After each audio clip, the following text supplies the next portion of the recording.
Dostlar, yine Bubli degan Turkmenistonda ishlab chiqarilgan ajoyib sifatli shokoladlar bor. Ko'rib turganlaringizdek bloki bu. Bu yerda hozir biz bu blokini qo'yib qo'yibmiz. Ochilgan ham boyna. Yine yeb ham ko'ramiz buni yine. Ajoyib, chotki. Dahshat. Temin umuman gap yo'q. Yeb ko'rishlaringiz mumkin. Bemalol borib qolasanizlar Turkmenistondan kelgan sotiladi bu do'stlar. Buni agar shtuklab olaman desangiz 10.000 so'mdan bir shtuki.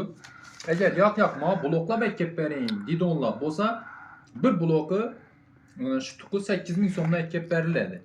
Ekranda nomerlarni qo'yamiz, bemalol aloqaga chiqaverasizlar. Yoddan ham aytishimiz mumkin 90lik 558 90 99. Shu nomerga aloqaga chiqasizlar. Xohlagan din necha kerak desa kelib berishimiz mumkin. Aloqaga chiqaverasizlar. Shtuklab olsangiz 10.000 so'm, bloklab olsangiz 8.000 so'mdan kelib beramiz. Ina, ko'rinishi shunday. Ko'rib turganlaringiz. Chotki, ajoyib. Shirasidan, mazasidan gap yo'q.